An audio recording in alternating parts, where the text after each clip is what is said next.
Dikutip dari buku Ilmu Pengetahuan Sosial untuk SMP atau MTS kelas 9, karya Ratna Sukmayani dan kawan-kawan pada tahun 2004. Pengertian dari kerjasama antar negara adalah hubungan antara dua negara atau lebih untuk suatu kepentingan tertentu.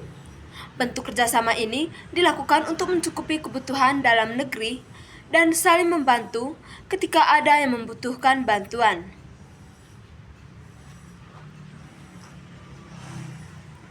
Kerjasama antara negara dapat dibedakan menjadi 3 bentuk, yaitu kerjasama bilateral, regional, dan multilateral.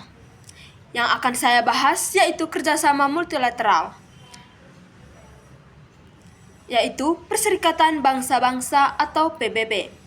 Perserikatan Bangsa-Bangsa atau PBB berdiri pada 24 Oktober 1945 dengan tujuan utama menciptakan perdamaian dunia dan memperkuat kerjasama antar negara. Indonesia resmi menjadi anggota ke-60 pada 28 September 1950. Sejak saat itu, kiprah Indonesia di PBB cukup menonjol dan berkontribusi besar dalam berbagai isu internasional. Selanjutnya, saya akan membahas peran penting Indonesia di PBB. Berikut 5 peran penting Indonesia di PBB yang patut mendapat sorotan. Yang pertama, mengirim pasukan Garuda untuk misi perdamaian. Sejak lama, Indonesia berkomitmen mendukung perdamaian global melalui pengiriman pasukan Garuda ke berbagai negara yang tengah dilanda konflik. Kontingen Garuda menjalankan misi PBB tidak hanya menjaga keamanan, tetapi juga mendukung pemulihan stabilitas politik dan sosial di wilayah konflik. Kehadiran pasukan ini menjadi simbol kontribusi nyata Indonesia dalam menjaga ketertiban dunia. Yang kedua, pelopor gerakan non-blok atau GNB. Indonesia juga dikenal sebagai salah satu pelopor gerakan non-blok, organisasi yang dibentuk saat ketegangan dunia meningkat akibat Perang Dingin antara Blok Barat dan Blok Timur. Melalui GNB, Indonesia bersama negara lain menegaskan sikap netral, menolak berpihak pada kekuatan besar manapun, namun tetap mendorong terciptanya perdamaian dunia.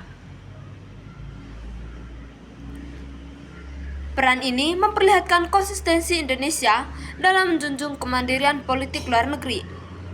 Yang ketiga, inisiatif Jakarta Informal Meeting pada tahun 1988. Kontribusi diplomatik Indonesia terlihat nyata saat mensponsori penyelenggaraan Jakarta Informal Meeting atau JIMI pada Juli 1988.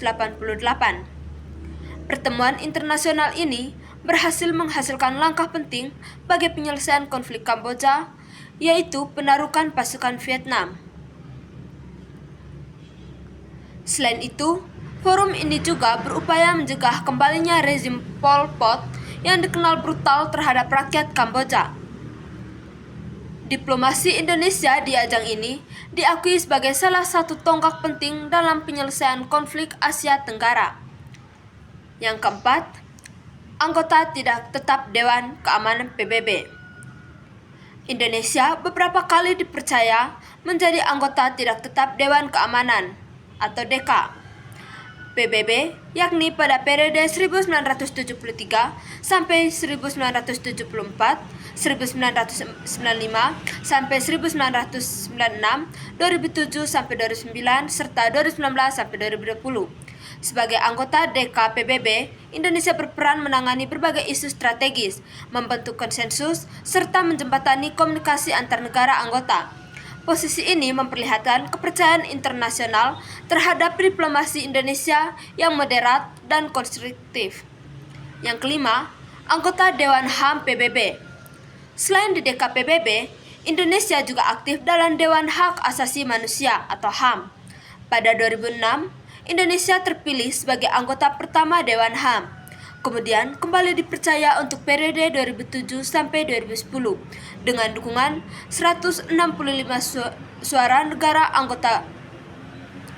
Negara anggota berikut analisis ketahanan PBB terhadap Indonesia dalam bidang ekonomi.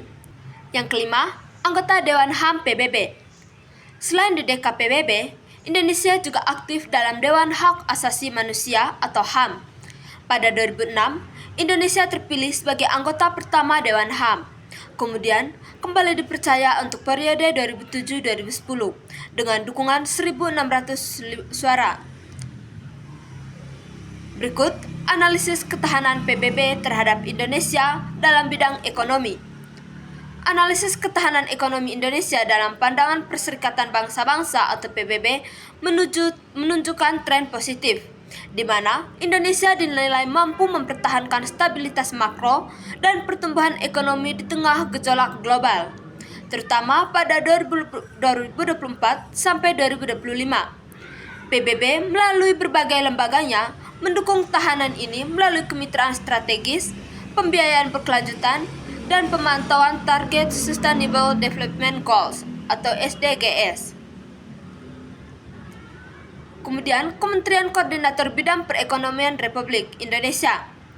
Kementerian Koordinator Bidang Perekonomian Republik Indonesia Berikut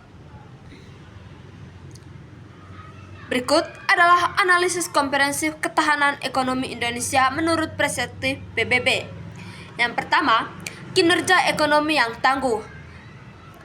Stabilitas makro, PBB menyoroti kemampuan Indonesia menjaga stabilitas makroekonomi dan kualitas pertumbuhan yang terus menguat di tengah ketidakpastian ekonomi global. Kedua, pertumbuhan solid.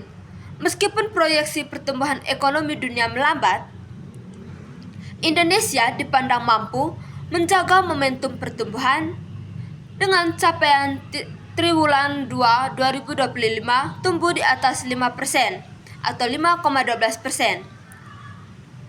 Ketiga, peringkat investasi. PBB mengakui potensi besar Indonesia yang didukung oleh perbaikan lingkungan investasi, dan kondisi perusahaan. Yang keempat, Kementerian Koordinator Bidang Perekonomian Republik Indonesia.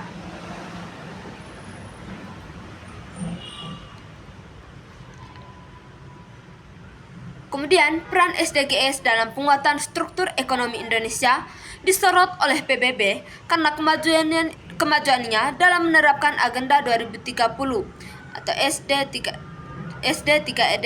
SDGs. PBB melihat ini sebagai dasar ketahanan jangka panjang. Pencapaian SDG, laporan menunjukkan Indonesia telah berhasil mencapai sekitar 62% dari target SDGs, jauh di atas rata-rata global. Pemerataannya terjadi penurunan rasio Gini atau menjadi 0,375 pada Maret 2025 yang mengindikasikan distribusi pengeluaran masyarakat yang lebih merata. Kemudian ekonomi hijau. Komisi Ekonomi dan Sosial PBB, ANSCAP, mendorong Indonesia untuk menurunkan emisi karbon menuju net zero emission 2050 yang dipandang sebagai kunci keberlanjutan ekonomi jangka panjang. Yang ketiga, kemitraan strategis PBB Indonesia. PBB tidak hanya menganalisis, tetapi berperan aktif dalam memperkuat ketahanan ekonomi Indonesia melalui mitra penting. Sekjen PBB menegaskan Indonesia sebagai mitra yang sangat penting dalam menjaga stabilitas kawasan Indo-Pasifik. PBB mendukung ASEAN dan Indonesia untuk menciptakan kawasan Indo-Pasifik yang tangguh, stabil, dan berkelanjutan. Selanjutnya, fokus pembangunan. PBB di Indonesia memfasilitasi kerjasama pembangunan, termasuk pengentasan kemiskinan dan pemberdayaan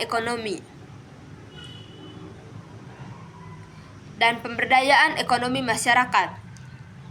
Selanjutnya, Kementerian Koordinator Bidang Perekonomian Republik Indonesia.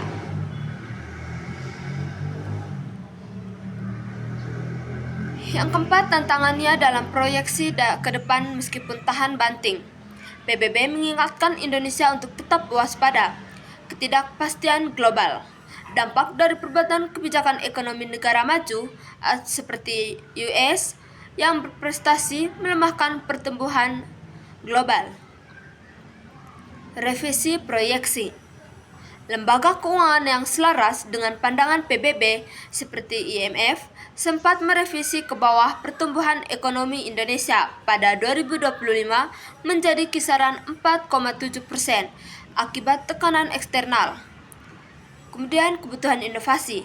PBB mendorong peningkatan inovasi digital dan efisiensi pengelolaan sumber daya alam untuk memastikan ketahanan ekonomi tetap terjaga.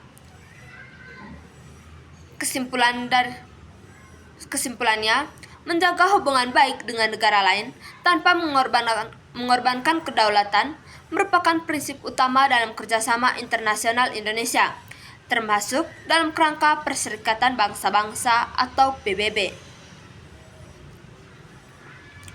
Sebagai anggota PBB, Indonesia aktif berperan dalam menjaga perdamaian dunia, mendukung penyelesaian konflik secara damai, serta berkontribusi dalam pembangunan dan penegakan hak asasi manusia.